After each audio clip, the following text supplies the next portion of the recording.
On February 24, 1978, a snowy winter day, Sacramentan Joseph Shaw was driving in his car in the wooded area of Clarence National Park. However, due to heavy snowfall and weather conditions, his Volkswagen car got stuck in the snow and came to a stop around 5 p.m. There was no one around, and the man was miles away from the nearest house. He got out of the car and tried to push it out of the snow. However, he couldn't move his car and the effort was causing him some pain. Anxious Joseph returned to his car. Unable to decide what to do, the man soon saw two traffic lights in the distance. A group of men, a woman, and a baby's pictures caught his eye next to the cars. These people were walking towards him and talking. Joseph immediately got out of the car and started shouting for help. However, at that moment, the car lights went out and the conversation between the people among them ended. It was as if they had all disappeared at once. Disappointed, the man turned back to his car and waited, but that day, the strange thing he would encounter would not be the only one. After a while, two lights appeared right in front of his car. The man got out of the car and started looking for help. However, after a while, the lights went out again. Not knowing what to do, he decided to walk despite the harsh weather, knowing that the nearest help station was at least 12 kilometers away. After a short while, a 1969 Mercury Montego emblem car passed by and was empty. So, the man ignored it. He continued walking until the next morning and finally reached someone to ask for help. And he got help. And the turquoise-colored car that he passed by and ignored was hosting one of the most mysterious cases in unexplained history today. I will tell the story of 6 close friends, Ted Weiher, Jack Madruga, Bill Sterling, Jack Hewitt, and Gary Mathias, who disappeared on the same day in 1978 at the ages of 24 to 32. The group, coming from Yuba City, California, got into a turquoise 1969 Mercury Montego driven by a young man named Jack who worked as a dishwasher at a local restaurant.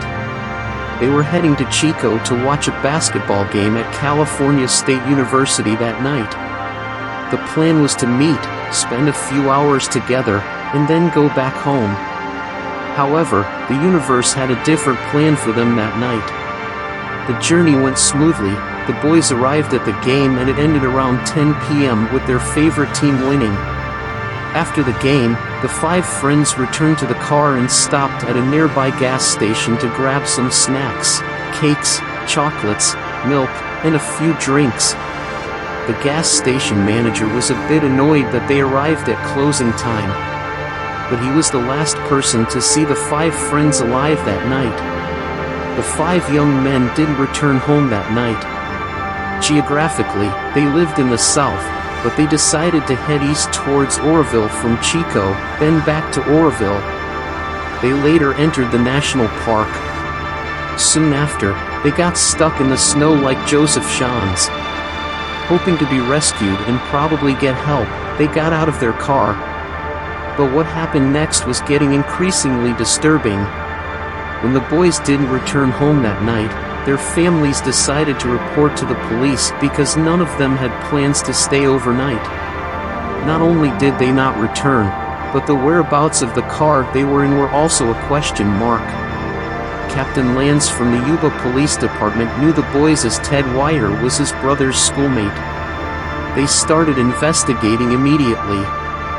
For days had passed since Tuesday, and on that Tuesday, park rangers in the National Forest saw a turquoise car.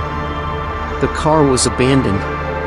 There was no one inside, and it was 2.5 hours away from the location of the basketball game that night. Additionally, it was noted that the car doors were left open and unlocked when it was abandoned, and it was stuck in the snow when found. In other words, it was on the upper road and friendlier for cars than where Joseph's car was found, without any damage to the car. They also had enough gas to take them home. The Yuba Police Department started talking about the missing 5 in their broadcasts and spread their pictures as wide as possible. For the next 5 days, search teams combed the forest and the upper road, but there was no trace of the boys. The weather conditions with a snow thickness reaching 22 centimeters and heavy snowfall made the search team's job difficult, revealing life-threatening situations for the teens. Time was working against these 6 who went missing, but there was nothing they could do. Eventually, it was decided to cancel the search. But this was not an easy situation to disappear easily, and about 4 months after, the missing objects were starting to show up. In June, a group of motorcyclists were wandering in the forest and decided to rest near an abandoned service area. This sanctuary was quite old. It consisted of a few small rooms surrounding a large building. They parked their motorcycles and noticed a horrible smell coming from the main cabin. One of the windows in the room was broken, so out of curiosity, they entered and found something lying on the bed. A corpse. The corpse was wrapped in 6 blankets. His shoes were missing. His feet were completely frozen, and this person was Ted Whiter, one of the missing 5. He had about an 8-week beard on his face. So, when he went missing, he had been living in this barn-like place for most of the 2 months of the 3 he was missing. This man, who was about 90 kilos when he went missing, was only half his weight when found. So, he died of starvation. But there was something strange about this because this was a sanctuary and there was enough food for 6 people for months. Additionally, the equipment needed to heat the place consisted of a bathtub and pots. Only 12 of the food bags were opened. The rest remained sealed. The cooking utensils needed for heating were not used, and the broken windows were not attended to. Loading was easy. The sanctuary was 30 kilometers away from where the boys' cars were found, so the fact that they somehow got there and stayed here for a while was enough to find one of the missing boys, trigger the missing case, and restart the search. They searched the area and a few days later found the bodies of Sterling and Jack Madruga.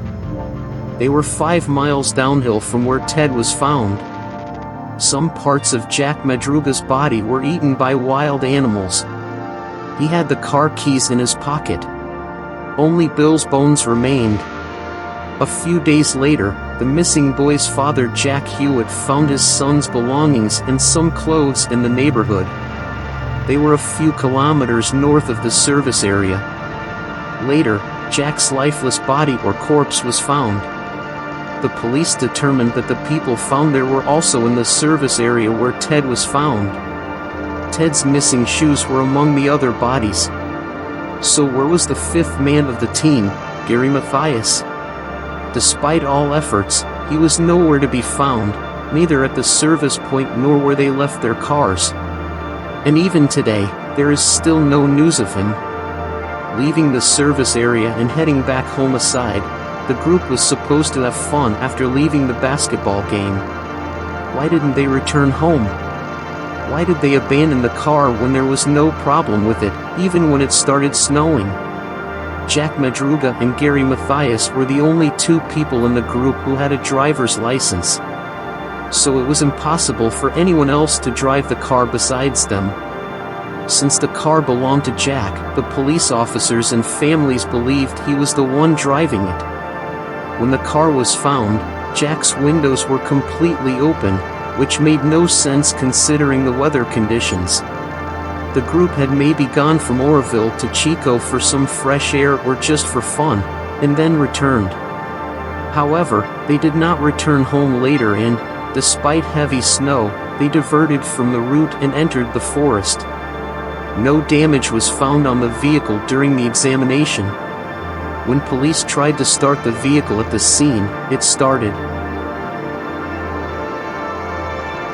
In addition, there was also enough fuel in the car to reach their children if needed. Furthermore, the place they found the car was a forest road. Even before being caught, the 5 sturdy men had gotten out of the car. Even if their car got stuck in the snow, these 5 men would have been able to quickly dig the car out of the snow. So why did they enter the forest in the middle of the night and abandon the location and the car despite the danger around them? It was known that all 5 missing individuals had some mental health issues, but none of them had any problems that would hinder them from carrying on with their daily lives. The missing and still unfound Gary was a bit different from the rest of the group. Not only was he suffering from depression, but he was also using drugs and had been involved in many crimes in the past. It was possible that all of this was going on inside his head, and he had misled his friends and led them here only to disappear somehow. However, according to the relatives and friends around them, Gary loved his friends and wouldn't do anything to cause their deaths. He also needed prescription antidepressants to survive. During the investigation, there were no reports of any robbery or disappearance of antidepressants from any of the nearby pharmacies. Another possibility could be that the unfortunate Joseph saw the group of people that night when their car got stuck in the snow. A woman, a baby, and a group of men. It is not known whether these individuals were the missing 5 people. However, it is possible that the children encountered the woman and baby on the road and went into the forest to help. It was quite surprising that they quietly left when Joseph called out to them. All the theories seem to contradict each other. Could the children have started walking towards the depths of the forest out of fear of something they saw in a basketball game or on their way out that night? There were no